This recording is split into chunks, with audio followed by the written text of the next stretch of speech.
Y comenzamos nuestra noche con mayúsculas aquí en XEU, la U de Veracruz, en el 98.1 FM de su radio.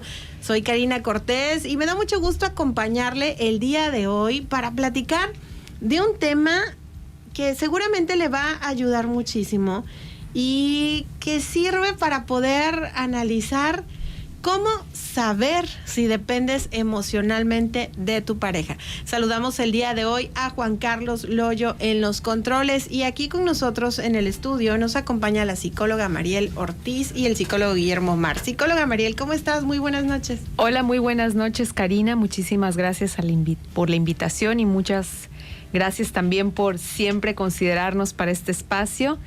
Y a los que nos escuchan, por supuesto, en sus casas o donde quiera que estén también, gracias por permitirnos entrar a sus hogares o en donde quiera que estén en este momento. Muchas gracias por acompañarnos y también el psicólogo Guillermo Omar. Bienvenido, psicólogo, ¿cómo estás? Buenas noches, Cari. Muchísimas gracias por la invitación. Estoy muy, pero muy contento de hablar de este gran tema, el apego. ¿Sí? Cómo saber si dependemos emocionalmente de la pareja.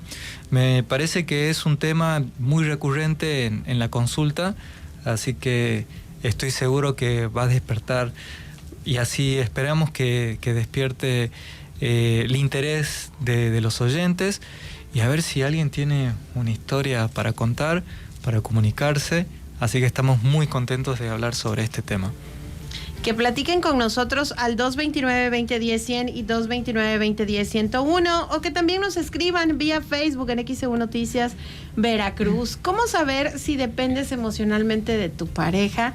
Y pues también que aprendas a admitirlo, ¿no? Y a darte cuenta, porque seguramente quienes dependen emocionalmente de su pareja, híjole, ni siquiera lo saben. Hay veces que no saben y que lo descubren cuando escuchan un programa como este o lo leen o alguien les comenta, pero también admitirlo es difícil en muchas ocasiones. Y pensábamos, Guillermo y yo, para el programa de hoy, que para hablar de dependencia emocional también era importante primero definir el apego, que es una palabra que se popularizó mucho en el último tiempo como con una connotación negativa. ¿Sí? Esto de apegarse o ser apegado a alguien, especialmente a la pareja, como un signo de un mal signo, ¿no? En la función de la pareja. Y bueno, encontramos acá que en realidad en las primeras utilizaciones del término apego en psicología, que lo utilizaron principalmente los psicólogos que hablaban sobre la relación del niño con sus cuidadores, en este caso mamá, papá o cuidadores principales, que era muy importante para la constitución de la seguridad, un apego seguro, ¿sí? Esto quería decir que cuando el niño o la niña eran muy bebés, para poder sobrevivir era necesario desarrollar una especie de apego a la figura de cuidado y que la figura de cuidado también estuviera apegado a ese bebé o a esa bebé para alimentarla, cuidarla, protegerla y que en tanto este bebé o esta bebé sintieran la cercanía suficiente de ese cuidador o esa cuidadora, pues iban a sentir tranquilos. Porque cuando un bebé experimenta hambre o frío, se angustia mucho y no tiene los medios, ni la autonomía, ni la capacidad para poder proveerse de ese alimento o de ese abrigo y poder sobrevivir. Por supuesto, ¿no? Porque es un bebé. Porque es un bebé. Entonces, en un primer momento, ese apego, que es biológico y emocional, era muy importante y lo seguirá siendo por el resto de la vida de un ser humano, porque en esas primeras momentos, esos primeros experiencias, digamos, como incorporadas de estos seres pequeños, es que en el futuro la probabilidad de reproducir un apego como el que tuvimos en los primeros meses de vida, pues va a ser mayor. Por supuesto que no siempre es una ley, ¿sí? Existen grandes excepciones, pero la tendencia va a ser a reproducir esas mismas primeras sensaciones. Entonces, un bebé que se sintió una persona que de bebé se sintió poco cuidado, poco atendido, pues va a desarrollar un apego inseguro, que más adelante vamos a desarrollar más esta terminología, pero es muy importante que el oyente se quede con esta idea. Pero aquí está cañón, Mariel, porque pues de bebés pues tendrías que haber tenido una mamá divina, ¿no? Porque yo creo que en algún momento todos los que pues ya sabemos cómo funciona esto de los bebés y eso, a veces el bebé llora que porque tiene hambre, que porque tiene sed, que porque el bebé se hizo popó, se hizo pipí, y a veces le cambias absolutamente todo, tiene un cólico o no sé, sobre todo yo creo que de papás primerizos cometemos muchos errores, ¿no? Fíjate. Porque no tenemos esta experiencia previa y entonces, híjole, pues sí está cañón. Y ella no me dejará sí, es mentir. Preocupante. Pero mira, para tu tranquilidad, déjame decirte que Donald Winnicott habló en uno de sus libros, de tantas de sus teorías, sobre la falla materna. Que la falla materna también es constitutiva y necesaria. Pero estamos hablando de una falla suficiente, ¿sí? Y esa falla se da, por ejemplo, cuando la madre, por X o Y circunstancia, no puede leer o interpretar la necesidad del bebé en su llanto, en su pedido, y en vez de cambiarle el pañal, no sé, le da el biberón y el bebé sigue llorando, y esa falla también permite que el bebé perciba que no es uno solo con la mamá, que es un ser individual y que la mamá se puede equivocar en esa interpretación, pero es una equivocación suficientemente, ¿no? O sea, adecuada. Es necesaria. Es necesaria y suficiente. O sea, ¿qué pasa, Guille, cuando esta interpretación de la falla es constante? Más bien esta interpretación de la necesidad y esta falla es constante, pues claro, se produce más angustia. Se produce mucha angustia porque la intensidad, la resolución, la comunicación no se da, y esa comunicación, como dice Mariel, es necesaria y es constitutiva, y cuando la intensidad es mucho mayor a lo que el psiquismo o el alma del bebé puede llegar a tolerar, se genera como pequeñas fracturas. Así como cuando, por ejemplo, nos caemos de una altura muy, muy alta, podemos quebrarnos los pies, también pasa lo mismo con el psiquismo. ¿Por qué? Porque esa intensidad en esa edad es demasiada, y cuando se produce esta ruptura, después es muy difícil armarlo. Esto se lo ve ya directamente en consulta, cuando hacemos una anamnesis psicológica, cuando empezamos a preguntar acerca de la infancia, o por ejemplo, cómo fue la mamá, o qué dicen los tíos acerca de la crianza. Bueno, podrán decir que, por ejemplo, el bebé lloraba y la mamá lloraba con el bebé, o por ejemplo, el bebé le hacía frío y la mamá lo desabrigaba porque ella sentía calor, o por ejemplo le dolía la panza y la mamá le daba el biberón porque creía que tenía hambre, y el bebé mostraba señales de que realmente no tenía hambre, y aún así la idea fija de la mamá generaba como esta idea de que lo tenía que alimentar en ese momento y no era un dolor de panza. Bueno, cuando esto se repite en el tiempo, se genera también una desconexión con el cuerpo, porque tenemos que entender que el bebé en un primer momento tiene un yo corporal. ¿Qué quiere decir esto? A través de las sensaciones, a través del tacto, del olor, la mirada, va constituyendo su yo. Y cuando hay una intensidad muy grande en la que el psiquismo no puede procesar este dolor o estas señales por parte de la mamá, se genera una inseguridad en el bebé, una dificultad de percibir sus propias sensaciones, y más adelante esto se transforma también en una dificultad de conectar con sus propias emociones, con sus sensaciones corporales. Entonces se dan muchísimas cuestiones, por ejemplo, anorexia, se puede dar la bulimia, también la obesidad, ¿sí? Porque no hay un registro corporal, no hay un registro de las emociones. Entonces me enojo y como porque estoy enojado, o por ejemplo, tengo mucha inseguridad porque mi pareja, por ejemplo, siento que no me quiere o no me va a querer. Bueno, habrá que ver ahí en la infancia qué pasó. Pues ya tenemos llamada del público, y recuerden que pueden comunicarse al 229-2010-100 y 229-2010-101. XEU, buenas noches. Hola, hola. Sí, buenas noches. Hola, ¿qué tal? ¿Quién habla? Alexandro. Sí, adelante con su pregunta o comentario. Oye, yo nada más quiero una opinión. Bueno, yo sobre mis hijas. Bueno, yo soy muy frío yo con ellas. Sí las quiero y todo. Pero será porque mis papás me dieron esa forma, ¿no? Ese cariño. Pero yo no las puedo dar un beso o abrazarlas, cosas así. Pero sí las quiero mucho. Siempre las estoy protegiendo, que no le pase nada, las cuido, todo eso. Pero yo nada más quiero saber por qué soy así, ¿no? Es lo que no entiendo. O sea, porque mis papás me criaron así. Sí. Bien, pues muchas gracias por comunicarse con nosotros, psicóloga María. Bueno, él mismo se está respondiendo a su pregunta, ¿no? Muy seguramente tiene que ver con eso.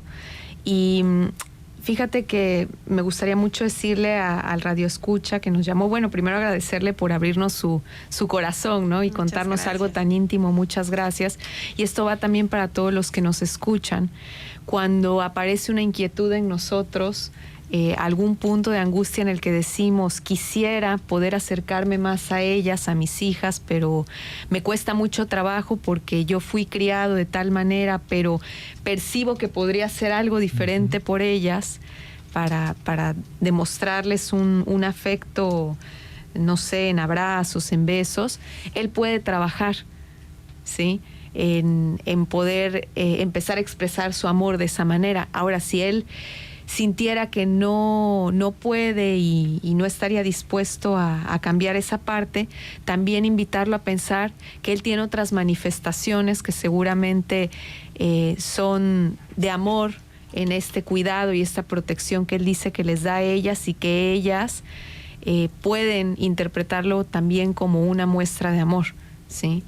Si ellas lo llegaran a cuestionar de por qué no es un padre que las abraza o las besa, pues él también puede abrirse a contarles, ¿no? Yo, pues me cuesta mucho trabajo, hija, pero te muestro mi amor de esta otra manera, ¿no?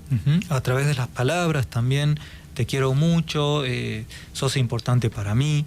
Y yo pensaba, más allá que el Radio Escucha no lo dijo, la crianza es muy importante, es algo que sí dijo, pero pensaba un poco en la función masculina, ¿sí? En la función, en este estereotipo de hombre que tenemos en esta sociedad, donde el hombre cumple la función de dar protección, de dar seguridad, de dar economía, y se manifiesta, pareciera, el afecto a través de esas actitudes. Cuando quizás lo que... Y ahí está, me parece, como un punto muy importante, porque en el caso del ejemplo del bebé, el bebé pide algo, el adulto le da lo que él cree que es conveniente para el bebé. Pero lo que el adulto cree que es conveniente para el bebé no necesariamente es lo que el bebé necesita. Claro. Sí. Y esto pasa en todas las relaciones. O sea, yo lo veo en las relaciones de pareja, donde, por ejemplo, el hombre dice, pero te di todo. Y se refiere a lo económico, yo trabajé, yo crecí laboralmente, te di un auto, te di una casa. Y la mujer generalmente dice, bueno, pero no me diste. Pero yo no quería eso, ¿no? No lo quería, o sí lo quería, pero en realidad No quería era que suficiente. exacto, que me abraces, quería que me ayudes con los hijos, que los bañes, que los lleve a la escuela, si están enfermos que te preocupes por ellos. O sea, otra forma de manifestaciones de amor, y ahí es donde se dan quizás las no coincidencias, ¿sí? Y si realmente no se trabaja esas no coincidencias, en el futuro genera rupturas.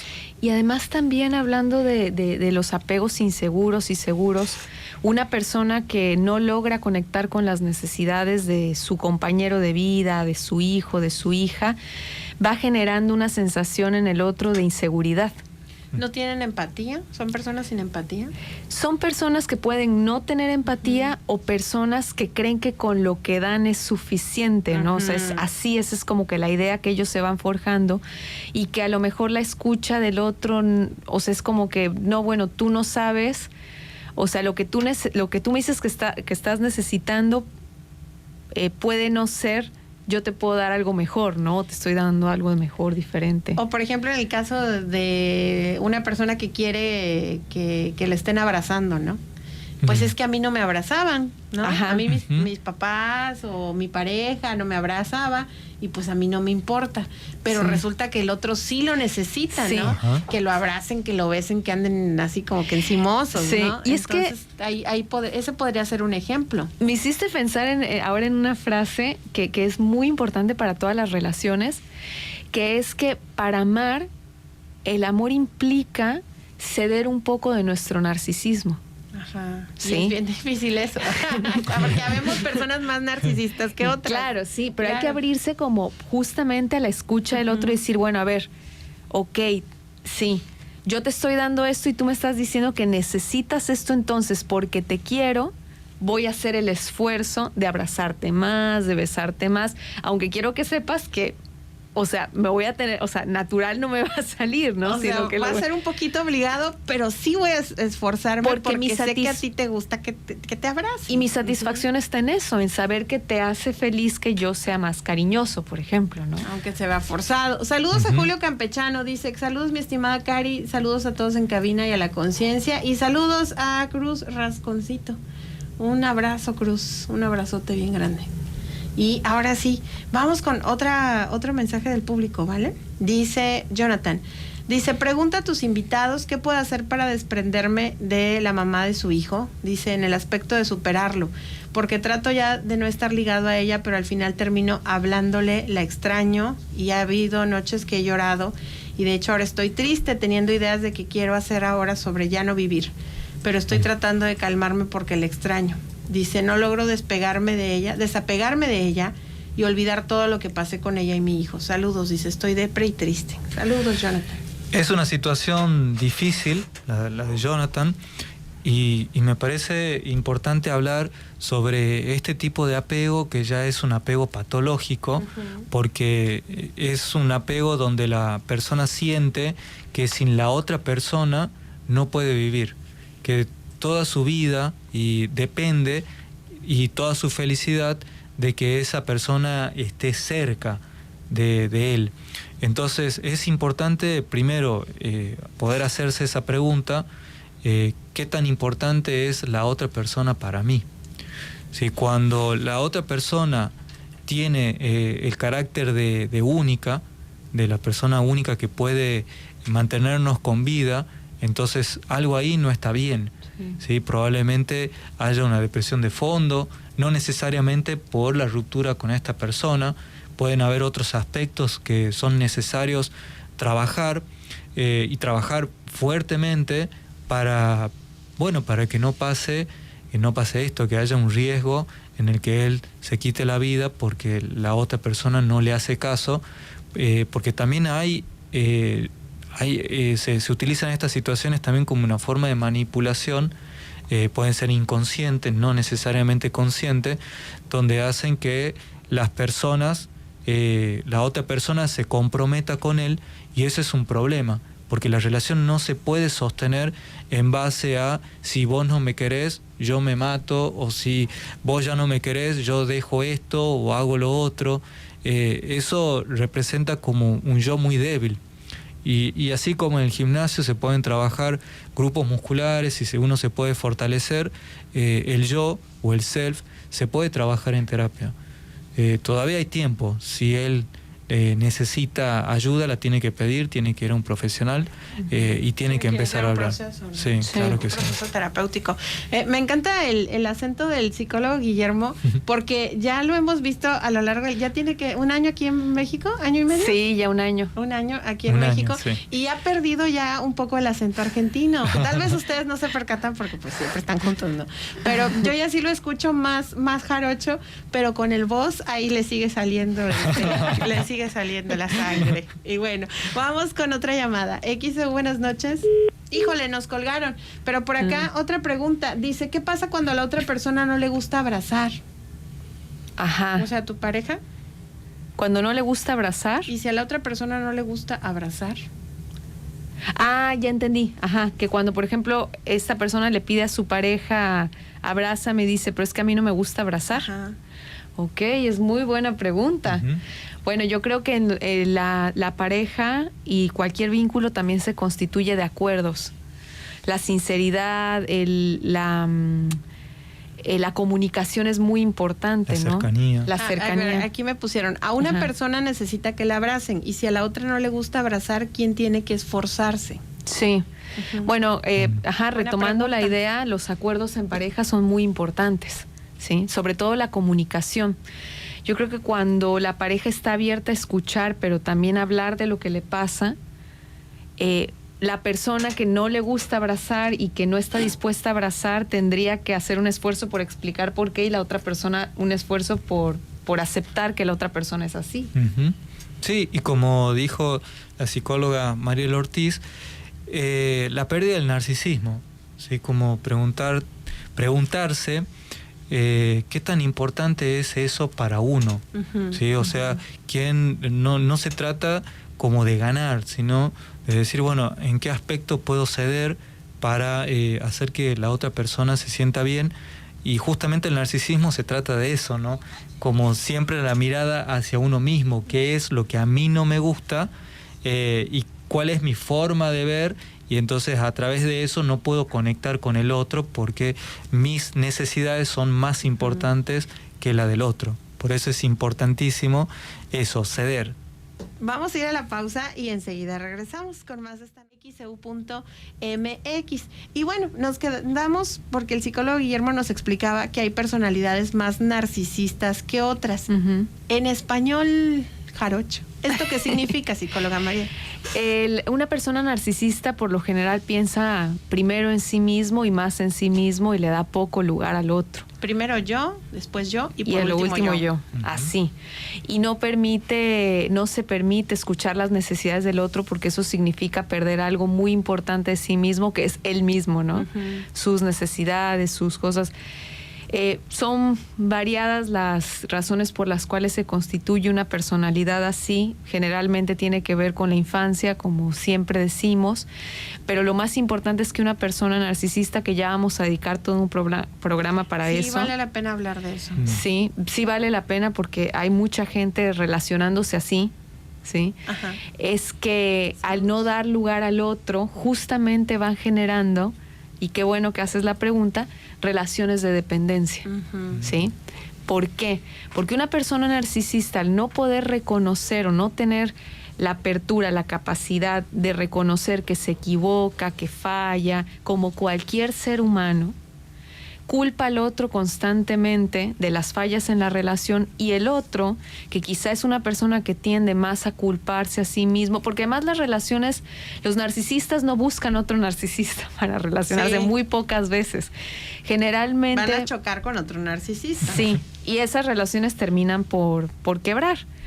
Pero las que se mantienen son aquellas en las que un narcisista se junta o hace pareja o se vincula con una persona que tiende a culparse, a hacerse hiperresponsable de las cosas, ¿sí? Y entonces tiende a volverse dependiente, ¿sí? La que se culpa. Sí. ¿Por qué? Porque el narcisista le va a decir es que por tu culpa, o es tu culpa, o es tu responsabilidad todo lo que nos está pasando, y el otro va a decir, pues sí, puede ser que sí. ¿Sí? Entonces va a terminar dependiendo porque de él depende que las cosas estén bien. ¿Sí? Porque al narcisista le cuesta trabajo admitir que se equivoca. Sí, y además una persona con una personalidad, podríamos decir exagerada, no vamos a decir que es una autoestima fuerte, porque tener una autoestima exagerado no es tener una autoestima fuerte, sino todo lo contrario, es necesitar aumentar ese autoestima a través de ciertas conductas para ser admirado, denota una autoestima débil. Bueno, este tipo de personalidades tiende a hacer parejas con personalidades que tienen autoestimas bajas y que tienen la necesidad de admirar, y justamente el narcisista tiene la necesidad de ser admirado.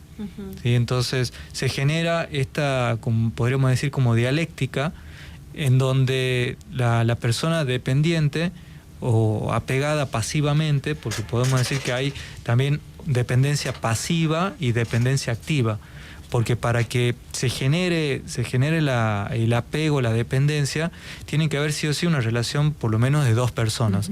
una persona que no quiere dejar a la otra persona y la otra persona que tampoco quiere dejar a la otra persona. Entonces, en esta relación, por ejemplo, un apego activo podría ser, por ejemplo, los celos, ¿sí? O sea, sos mía, entonces, por lo tanto, no quiero que te juntes con otras personas, no quiero que vayas al gimnasio, no quiero que salgas, voy a estar todo el tiempo con vos para ver que no hayan otras personas, porque yo quiero ser el único. Bueno, ese es un apego activo. Y después está el apego pasivo, donde la persona acepta todo eso, porque necesita el amor constante y el reconocimiento del otro para poder subsistir. Entonces, si hay alguna persona que le está sonando esto, le hace un poco de ruido, es importante que se pueda cuestionar qué tipo de relación estableció con la otra persona. Si es o es un apego patológico, donde la persona no puede hacer prácticamente nada o casi nada sin la otra persona. Paso, qué Sí. qué fuerte. Y el problema es que esto puede suceder en cualquier relación, hasta de noviazgo. Bueno, sí, en cualquier tipo de relación puede suceder, por supuesto que sí, incluso en familias pasa, ¿sí? En relaciones entre madre e hijo, padre e hijo, hermanos. O sea, aquí la condición, más allá de qué tipo de relaciones, es que una persona tiene una autoestima aparentemente alta, pero que en realidad es una autoestima fuerte, o sea, ¿cómo le podríamos decir? Como exagerada, como decías tú. Inflada. Y el otro que es una autoestima muy arrasada, muy débil, y bueno, necesita del otro, se necesitan mutuamente, ¿sí? Por eso se genera la dependencia, ¿sí? Entonces, también es importante decir que lo que alimenta al narcisista es que la otra persona, diríamos coloquialmente, se ponga de tapete, ¿sí? Eso va alimentando esa autoestima ficticia, porque entonces alguien lo necesita y va haciendo que la otra persona lo necesite cada vez más. Es que tú no puedes, es que sin mí no vas a encontrar a nadie, y el otro lo va creyendo. Se siente así. Por eso, cuando tenemos amigos o amigas que están en este tipo de relación, por mucho que les aconsejamos y les decimos, es que date cuenta, déjalo, es que no se enojen, no es que no les esté haciendo caso, es que no pueden. Sí. Y a veces estas personas sí llegan a preguntarse si son felices ahí, pero es que ellos creen que van a ser más infelices sin estar ahí. O de repente, ¿no? A veces ves matrimonios de muchos años, ¿no? Y se han aguantado infidelidades, groserías, golpes, no sé, por poner algunos ejemplos. Y ahí siguen. Porque cuanto más pasa el tiempo, que le pegan y no lo dejan. Porque el problema es que cuanto más pasa el tiempo, esas dinámicas se van, pues es como cuando va cuajando el cemento, ¿no? Se solidifica. Sí. Entonces, tendría que pasar algo realmente muy fuerte para que exista una separación, ¿sí? Porque ninguno lo deja al otro, ni el narcisista va a decir, bueno, me voy, ya no te necesito, ni el otro va a decir, o sea, al menos que haya un trabajo de fortaleza interna. O sea, a ver, no estoy diciendo que todos están condenados a... O sea, hay la oportunidad de salir adelante, pero sí es importante ir generando espacios de cuestionamiento, ¿sí? Si hay alguien que nos esté escuchando que esté en la situación de que acaba de terminar una relación así, lo primero que se recomienda en la dependencia, en el punto en el que termina la relación, es el contacto cero. No sé si han escuchado el contacto cero, que es procurar no tener ningún tipo de contacto con el que en ese momento es la expareja. ¿Sí? O sea, ghosting total, te desapareces por completo. Sí, desaparecerse, bloquear las redes si es necesario. O sea, mientras menos sepas de la persona, sobre todo si no hay hijos de por medio, ¿no? Claro. Mientras menos sepas de la persona, mejor, ¿sí? Porque vas a dar espacio, a pesar del sufrimiento que genera o puede generar no saber del otro, vas a generar un espacio que te permita preguntarte si eso es lo que tú quieres, estar ahí con todo lo malo que implica la relación. Sí, y saber también que en algún momento va a aparecer una etapa tal vez de idealización de la relación y uno dirá, bueno, no era una relación tan mala, en realidad me parece que yo estaba un poco inestable. Entonces, ¿por qué? Porque así como dice la psicóloga, se da como una especie de cuajado del cemento, el cerebro tiende como a volver a estas situaciones, a recuperar, a tratar de volver al punto anterior. Esto siempre pasa y físicamente también lo podemos ver. Uno sabe cuando otra persona está pasando una situación de duelo y cuando empieza a desmejorar físicamente, cuando deja de comer, cuando baja de peso o cuando sube de peso. ¿Sí? ¿Por qué? Porque el cuerpo representa justamente ese duelo que quizás no lo podemos hacer en ese momento y es una situación de mucha tensión, donde si la persona no genera esa distancia necesaria, es probable que con el tiempo, de hecho hasta te puedo decir años, ¿no? Pueden pasar un año, 2 años, tener otras parejas y al final ahí regresan. Por una situación que no sabemos por qué, termina regresando con esa pareja con quien se sintió muy maltratada, donde fue violentada, porque estos ciclos cuando no se lo trabajan en terapia, son ciclos que tienden a reproducirse como forma de sanar.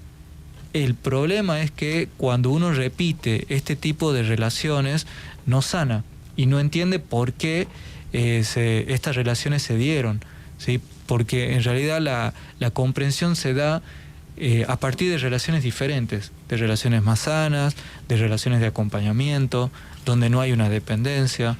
Pero sí es importante decir que pensar en una relación donde no haya apego es algo utópico, porque algo de apego tiene que haber, o sea, necesitamos del otro, necesitamos el amor, representa eso, el contacto, el acompañamiento, el enamoramiento, la escucha, la proyección, la comunicación, o sea, todas estas cuestiones son indicadores de una relación sana y se necesita empatía, se necesita apego para poder sostener una relación así en el tiempo, porque si fuéramos así libres y decidimos como en nuestra libertad y en nuestra felicidad acercarnos porque somos felices nosotros y juntos seremos más felices, no funciona así porque sí o sí tiene que haber una relación. En toda relación tiene que haber un apego, si no serían 2 egos, 2 narcisistas conviviendo en conjunto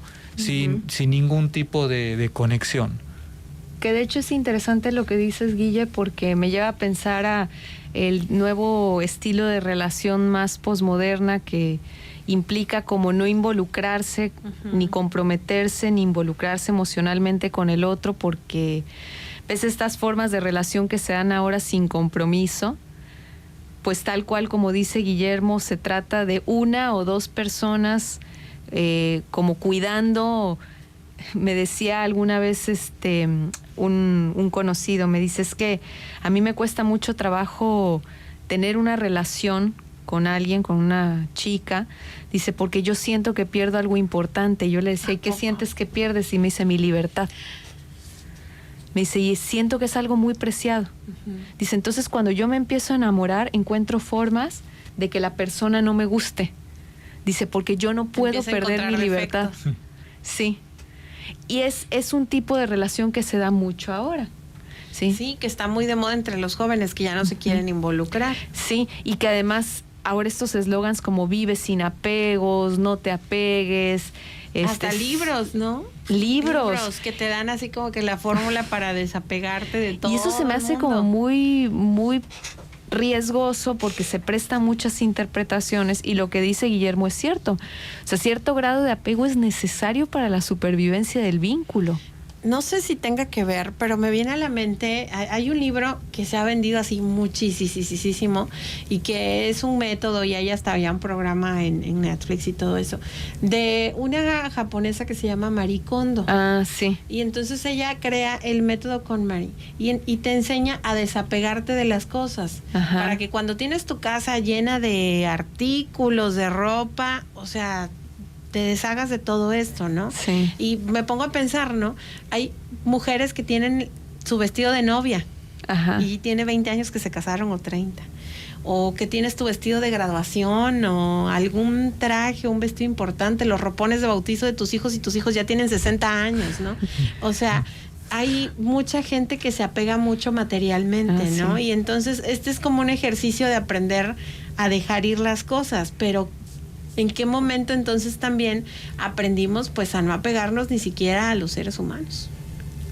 Bueno, y esa es una pregunta interesante y me gustó esto lo que decís de Marie Kondo, porque ella viene con una visión oriental. Así es. Y los orientales tienen otra visión en relación a las cosas. ¿Sí? Por ejemplo, a los chinos no les importaría derribar un monumento de 500 años porque para ellos lo más importante es lo actual, lo moderno. Eso es lo más importante. En cambio, que para este lado, los occidentales, por ejemplo, podemos valorar una obra de arte como la Mona Lisa, por ejemplo, y le podemos poner muchísimo, lo podemos valorar en muchísimo dinero, porque apreciamos mucho lo viejo. Y eso tiene mucho que ver justamente con este apego cultural.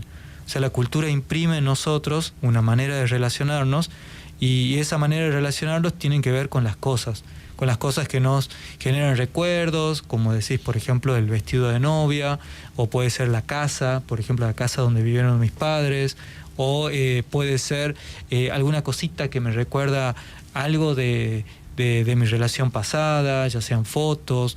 Entonces, en ese sentido, culturalmente nosotros, los occidentales, tendemos a generar más apego con las cosas. Sí. La cuestión está que vivimos en una sociedad capitalista, eso ya lo sabemos, y este tipo de sociedad da mensajes contradictorios, donde por un lado tenemos que desapegarnos de las cosas porque cada vez aparecen renovaciones mucho como más rápidas. Por ejemplo, el celular.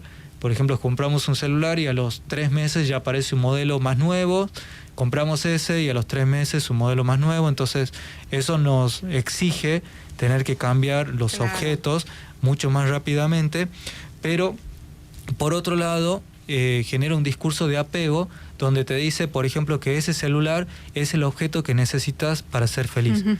Entonces ahí está como esa contradicción, y también nos pasa esto con las relaciones humanas. Como hablamos hace 2 semanas, esto lo del amor, que a veces creemos que el amor es mucho más de lo que realmente es. ¿Sí? Así es. Y además lo que a mí me parece como riesgoso en ese sentido es que a pesar de que existe o prevalece este tipo de relaciones actuales como sin compromiso, sin apego, la realidad es que no todos están preparados para ese tipo de relación, y ahí es donde surge este nuevo sufrimiento humano, ¿no? En consulta vemos, Guillermo y yo, constantemente personas que llegan porque no se sintieron suficientemente amadas o deseadas por alguien que no pudo apegarse a ellos, no pudo vincularse con ellos, y en estas contradicciones creo que nos vamos como confundiendo, ¿sí? Porque por un lado hay que soltar y por otro lado pues no queremos tampoco que nos suelten, ¿no? Yo creo que aquí lo más importante cuando escuchamos algo, cuando nos empezamos a formular y construir una idea sobre algo, es primero preguntarnos de dónde viene, ¿sí? Y si esta idea está conectada conmigo y con mi entorno, ¿sí? Porque en este discurso capitalista lo único que te hacen pensar es lo que tú necesitas y no lo que el otro también puede necesitar. Claro. ¿Sí? Vamos a ir a la pausa. y enseguida regresaremos con más de Esta Noche con Mayúsculas aquí en XEU, la U de Veracruz. Noche con 14 minutos y continuamos aquí en La Noche con Mayúsculas de XEU, la U de Veracruz. Hoy jueves 8 de julio del 2021. Hablamos de cómo saber si dependes emocionalmente de tu pareja con el psicólogo Guillermo Omar y la psicóloga Mariel Ortiz. ¿Cómo identificar o qué conductas nos hacen darnos cuenta que sí estás dependiendo emocionalmente de tu pareja? Pero antes le mandamos muchos saludos a don Víctor Báez y que le manda también saludos a Rocío Chantil Alarcón.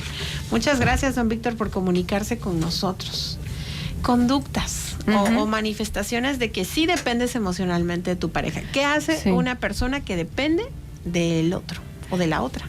Bueno, es una persona generalmente ansiosa, que necesita compulsivamente comprobar y saber todo el tiempo que el otro está disponible, que la quiere, que la toma en cuenta.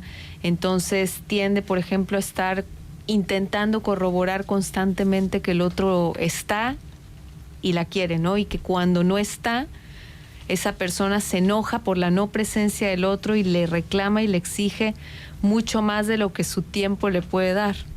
Sí, es como un deseo insaciable, ¿sí? Donde hay un pedido de algo y después de obtener ese pedido y obtener algo de placer y satisfacción, como por ejemplo, voy a llevar un ejemplo muy al extremo, por ejemplo un abrazo, ¿verdad? Y decir, bueno, es que ese abrazo no me lo diste de la manera que yo quiero, ¿verdad? O no me lo diste en el momento que yo quiero. Entonces ese pedido se transforma en un reclamo constante donde no importa qué haga la otra persona para satisfacer ese pedido, siempre habrá otro reclamo, porque es importante decir esto, cuando eso pasa es porque el problema es más de la persona que pide, no de la persona que da, porque ese deseo al no ser satisfecho o al ser insaciable, no importa lo que haga el otro. Siempre, pero siempre va a haber un pero. Siempre, pero siempre va a haber una necesidad de algo más. Y esa insatisfacción viene desde mucho antes. Por eso desde que eras bebé, ¿no? Volviendo a lo del inicio del programa. Por ejemplo, desde ahí, pero es una de las teorías, pero también lo contextual también es importante, porque algunas personas generan esos vínculos de apegos en ciertos momentos de sus vidas. Por ejemplo, una enfermedad terminal, o una enfermedad donde uno necesite la otra persona o la persona se encuentra vulnerable. Entonces, en esa situación, una persona puede haber tenido una madre en la cual le dé mucha seguridad, donde haya generado situaciones de apegos muy saludables, pero en una situación de vulnerabilidad, donde uno necesita a la otra persona, puede elegir una persona equivocada para relacionarse en ese momento y desarrollarse una situación de apego patológico. ¿Sí? Interesante. Sí. Muy, muy interesante. Sí, tiene que ver también mucho con otra señal, por ejemplo, es aparte del reclamo constante, ¿no? Como es que no me saludaste o no me diste los buenos días o casi nunca me dices que me quieres y el otro se queda así como, pero sí te dije, ¿no? Una persona podría venir feliz por la vida relacionándose amorosamente de una manera adecuada. Y después se topa con un narcisista o con una narcisista o con una pareja que no le da lo que quería o que no le da lo que necesitaba y puede como que quedar traumada y a partir de ahí comenzar a relacionarse de otra manera. Sí, puede ser que el patrón de relación cambiar. Puede ser que llegue, hay que pensar como tú ya lo llamaste, un evento traumático, como un corte de un antes y un después en la vida de una persona. O sea, realmente tiene que ser una relación que resulte bastante traumática para generar un cambio así. Por ejemplo, también pensando en que el estado de enamoramiento es un estado de bastante vulnerabilidad, en donde realmente deseamos que el otro nos elija. Y a veces te enamoras de cualquier persona. Te puedes enamorar de la persona equivocada. Y te enamoras de la persona equivocada y ¡zas! Te llevas un chasco y quedar anclado ahí. Y ahí quedas, ¿no? Puede suceder. Puede suceder también, como dice Guille, que pudo haber venido esta persona de relaciones saludables, pero encontrarse con esta persona en un momento de su vida en el cual se sentía inseguro porque acababa de pasar por alguna situación o venía desarrollando alguna situación emocional de depresión o una distimia no diagnosticada, y entonces se topa con una persona o la persona equivocada, decimos, y entonces ahí se desarrolla un apego inseguro. Sí, pero tiene mucho que ver con eso. O sea, la persona que se relaciona inseguramente tiene la sensación de que en cualquier momento el otro la va a dejar o la va a abandonar. Por eso necesita constantemente esa comprobación. Y hay una fase cuando somos bebés en la que el niño, cuando su objeto de amor no está, porque no sé, mamá se fue a la cocina o está en otro lado, el bebé siente o sentimos en ese momento cuando atravesamos esa fase que mamá desapareció. O sea, como si dejara de existir, y el bebé siente mucha angustia. Ahora imagínate que la mamá no vuelva. Como a los 6, 7 meses, creo, ¿no? Cuando ya el bebé se da cuenta que pues ya mamá salió y se fue. Y lloran con mucha angustia. Cuando ya se dan cuenta que mamá es otra persona. Creo que más como a los 10 meses. Ahora imagínate que la mamá no vuelve. Sí. O no vuelve a tiempo, se tarda. O le pasó algo. Entonces, el trauma que va a dejar... Los bebés que están en guardería. Ay, bueno, ¿no? Y hay muchos estudios en relación a eso. Hay muchos estudios en relación a eso de niños en orfanatos, cómo su percepción del apego es distinta a la de un niño que tiene un cuidador como mucho más presente, ¿no? Entonces, la persona con un apego desorganizado tiende a pensar que el otro en cualquier momento se va a ir, ¿sí? Y a veces porque también el otro lo hace sentir. O sea, hay que identificar que hay dos formas, ¿no? Cuando uno ya viene inseguro, porque constitutivamente así es, y cuando el mismo vínculo con el otro narcisista, por ejemplo, va desarrollando esa inseguridad dentro de la relación. Sí, por eso también es importante identificar otro aspecto para darse cuenta de los apegos estos patológicos, donde, por ejemplo, la persona tiene una dificultad de controlarse, ¿sí? Es decir, necesita constantemente a la otra persona y no puede esperar, no puede pensar que la otra persona también tiene necesidades. Y entonces esta conducta, como de la pérdida del autocontrol, lleva a que la persona necesite compulsivamente a la otra persona, ¿sí? Ya sea para lo que fuera, ¿verdad? Como una opinión constante, estoy haciendo las cosas bien, o ¿qué te parece esto? Porque hay una pérdida. ¿Se ve bien este vestido? Sí. ¿O qué opinas, o si no contesta, por ejemplo, un mensaje a tiempo, entonces, es que te vi en línea y no me contestaste, o tardaste 5 minutos en contestarme, ¿no? Y eso ya representa un problema, un reclamo. Y a lo mejor sí, cuando están en el noviazgo, esto podría ser una llamada de atención, ¿no? Un foquito rojo.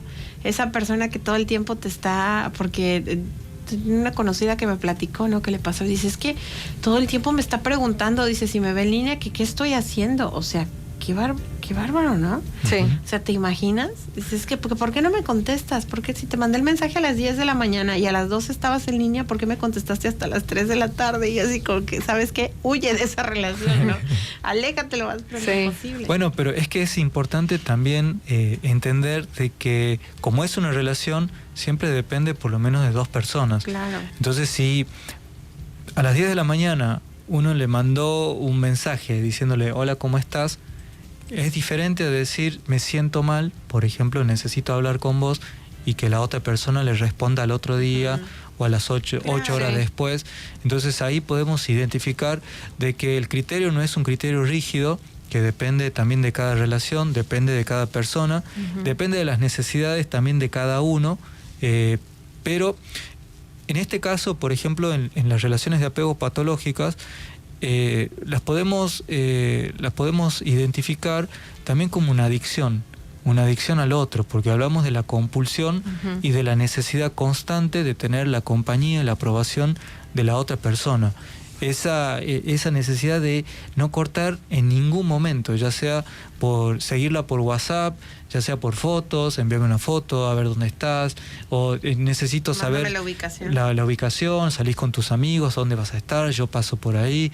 Entonces, como no generar estos espacios, porque estos espacios son muy desestabilizantes para una persona que siente este tipo de dependencia, ¿sí? Porque siente que si con la otra persona no puede funcionar, no puede vivir, se da una sensación de terror muy grande, entonces necesita de la otra persona para poder subsistir en el mundo.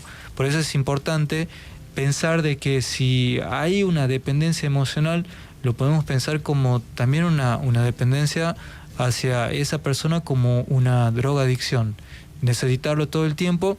Y hay un síntoma también de abstinencia, o sea, cuando cortamos esa comunicación porque nos damos cuenta que estamos en una relación que no nos hace feliz, hay ciertos comportamientos o conductas que nos llevan también a recontactar con esa persona, porque este síndrome de abstinencia nos es también tan insoportable que pareciera que es menos insoportable estar con la otra persona, cosa que, claro, cuando hay distancia, siempre que haya idealización, uno piensa que estaba mucho mejor ahí, o que la persona no era tan mala. Sí, tengo por acá una pregunta de Félix Uscanga. Dice: buenas noches a todos. Entonces no se deben guardar ni fotos ni recuerdos. Saludos. Depende Me sonó una canción de Selena, ¿no? Fotos y recuerdos. Fotos y recuerdos. Ahí búscate la conciencia para que la pongas. Ahí cabe la pregunta de si esto que estoy haciendo me hace mal, me genera algún malestar, ¿sí? Yo creo que cuando uno guarda algo, lo guarda porque le da algún sentido a eso. Como cuando guardas la foto del ex, ¿no? Lo que estaba diciendo. Sí, pues que alguien puede decir, bueno, por completo. Sí. Exacto, no, depende. Claro que depende, ¿no? Si guardar la foto del ex genera un lindo recuerdo, no sé, de la secundaria, o ¿no? O sigue o sigue o lo guardas porque necesitas ver, y o sea, también mucho depende de lo que te hace sentir. O sea, creo que algo dijo Guillermo muy importante sobre no tener como un concepto rígido de las cosas, sino tratar de ir al caso por caso y preguntarnos, bueno, ¿qué significa para mí guardar esto? Apegarme a esto, ¿no? O sea, si me hace bien, me hace mal, si me ocupa espacio, si me genera malos recuerdos, buenos recuerdos. Entonces yo creo que la clave está en preguntarse a uno mismo, ¿no? Claro. Vamos a ir a la pausa y ya llegamos a la parte final. Pues vamos con las conclusiones, y yo creo que para concluir la pregunta sería: ¿es posible dejar de depender de tu pareja? Sí. Claro. ¿Terminando con esa pareja o cómo le haces? Claro que es posible. Primero uno tiene que hacerse todas las fuerzas para ir a terapia o para empezarse a imaginar una vida sin esa persona, cómo sería la vida sin esa persona. Y yo creo que hay un punto específico que nadie más nos va a decir cuándo, o sea, no nos lo va a decir un amigo, no nos lo va a decir un familiar. Ese punto lo sabemos nosotros, y ese es el momento en el que uno termina y corta, ¿sí?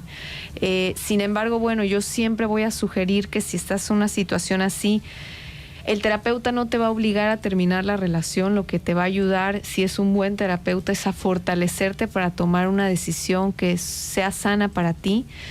No es que a la primer consulta te va a hacer terminar con la persona al otro día. Los terapeutas no hacemos eso. Y si tu terapeuta está intentando hacer eso, huye. Huye, porque la idea es llevarte a la reflexión, al fortalecimiento interno, entonces, para que puedas tomar una decisión. Sí, importantísimo lo que dice Mariel, porque el trabajo en terapia ayudará a generar ese corte. Tiene que haber un tercero, tiene que haber un cuarto, tiene que haber un quinto, así como cuando el bebé está muy apegado a la mamá y viene el papá y se lo lleva y lo hace jugar, o la tía, los hermanos, siempre hay otra persona que genera ese corte. Bueno, la terapia cumple esa función de generar ese corte donde la persona puede tomarse el tiempo y la distancia para poder pensar qué quiere para su vida. Los amigos también. Los amigos. Por ejemplo, recordaba aquello que platicábamos como de, bueno, esta persona que ya está decidiendo separarse y llama a los amigos para que le ayuden a guardar las cosas en la maleta y hagan fuerza y pueda por fin o cuando irse, ya ¿no? llevas varios días, ¿no? Ya estás como en las películas de Hollywood, comiendo helado, llorando todo el tiempo, hibernando, y Sí. llegan tus amigos y te dicen, pues ya estuvo bueno de llorar, métete al baño, báñate y vamos a salir, ¿no? Sí. Vámonos, tienes que seguir adelante, vámonos a divertirte, y siempre pues hay algún amigo o amiga, ¿no? Que te sirva ayuda. como, que te ayuda, oye, ya, ¿no? Y esos puntos de apoyo son importantes, pero para generar una reflexión y un corte se necesita un espacio individual, un espacio donde uno pueda escucharse y haya una persona especializada que permita y facilite esa escucha.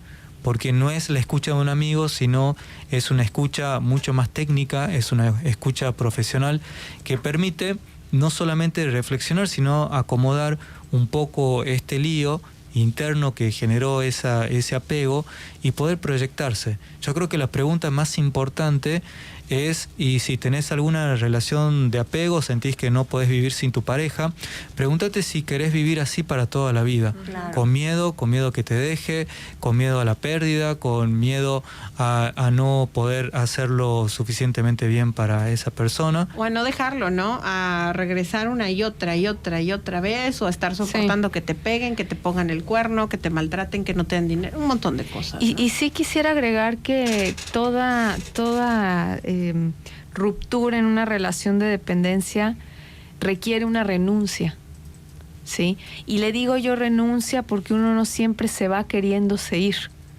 A veces uno se va deseando que hubiera sido diferente, deseando que la otra persona hubiera cambiado, que nos hubiera querido más, pero justo matar esa esperanza o entender que ese hubiera solo existe en nuestra fantasía y que debemos irnos porque eso nos va a ayudar a sobrevivir psicológica y emocionalmente, implica una renuncia grande muchas veces, pero una renuncia que se tiene que hacer para poder pasar a otra cosa. Entonces, renunciar significa no siempre elegir lo que más hubiéramos querido en ese momento, pero lo que es necesario para poder estar mejor. Claro. ¿Qué tema tan importante tocamos el día de hoy? Y pues les agradezco muchísimo que nos hayan acompañado. Gracias por estar con nosotros aquí en La Noche con Mayúsculas. Y pues, ¿a dónde podemos comunicarnos, psicóloga Mariel? Claro que sí, Cari, me encuentran en Facebook como Mariel Ortiz Psicóloga. Estoy en Instagram como psic.ortiz. Y en el WhatsApp en el 2292 13 87 89. Gracias por estar con nosotros, psicólogo Guillermo Omar. Muchísimas gracias por la invitación, Cari. Para comunicarse conmigo, te podés comunicar al número 2294 50 15 51 o a través de las redes sociales, en Instagram como psic.omar o en Facebook Guillermo Omar. Gracias por acompañarnos. Y pues nosotros ya nos vamos, gracias a la conciencia en los controles. Yo soy Karina Cortés. Mañana le invito a que a las 8 de la noche nos acompañe en Polémica. Vamos a hablar acerca de los ambientes hostiles de trabajo. Cuando estás en un trabajo en el que te la pasas fatal, ¿aprendes a lidiar con ese empleo o renuncias? Va a estar muy, muy bueno el programa. Mañana, viernes a las 8 de la noche. Y a las 10:30 es nuestro Viernes de Misterio. Hablaremos acerca de las apariciones en el centro histórico de aquí de Veracruz. Pero aparte les voy a presentar